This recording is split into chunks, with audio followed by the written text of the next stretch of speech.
I have. You have heard of this. So I mean, if you look at your members today, there's not a single time that you have felt compromised in the sense that you have had, or I'm twisted by government to agree or not to agree. And slowly by slowly, we're getting to what it is that you want to address. Thank you, Linda. That's a very important question. And I think it's a question that is not usually asked. And it's good so that we can be able to explain for the membership and Kenyans to understand. Because what would compromise mean? Compromise would mean that something has been done. Yes. That now either makes you not to continue pursuing the grievances of your members, or you leave it all together and you don't care where they end up. Yeah.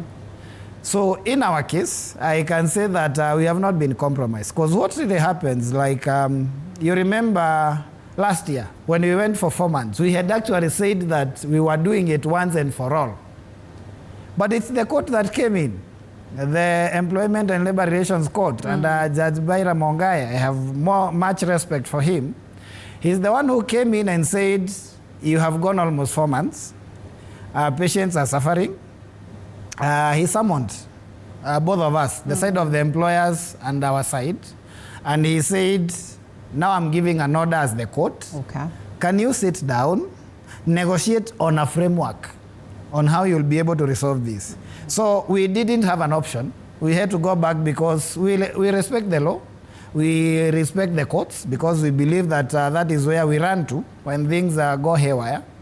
And so we went back to court because the court directed, and we had an agreement. By the way, that agreement is registered in court, and by being a consent, then it comes out as an order of the court. But then still, the side of the employers never honored their side of the bargain on many of the issues. Okay. Then in January, even before January, in December we decide we do not want to go on strike. Why not do demonstrations and remind them? And you remember as we were on demonstrations on issues of SHA and return to work agreement, then nothing happens. In January, we decide now we are going on strike. In a record 3 days, we had numerous meetings. Right. We had we actually saw a lot of goodwill then. And some of the things moved. And I think from especially the Council of Governors on some of the issues like the Social Health Authority, right, there was real tangible goodwill because they even signed a resolution together with the ministry endorsed by the PS, Harry Kintai, and directed the Social Health Authority to be able to implement. They have not been able to do that. And I hope you saw the statement by Excellency Governor Sang. He was very furious because basically that is insubordination from the officials of SHA. Right. So that was real tangible goodwill. And then we thought if they're able to move like this, then we might be able to resolve all the other issues. Right. But then after the 21 days that they had asked for us to go back and try and resolve the things within the 3 weeks, then we realized, especially the most grievous being the Social Health Authority, that really strips clinic officers of their dignity.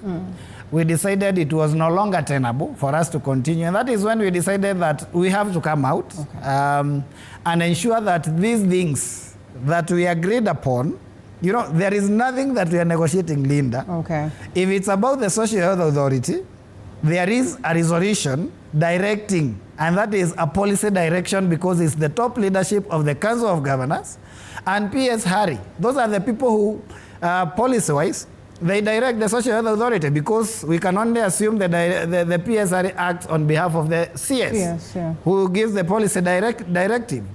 On the matter of the return to work agreement, we have a framework, very clear, but it was supposed to have been done by September of last year. So that is why we are out seeking, can you implement what we already agreed? There is nothing new that we are asking. What are the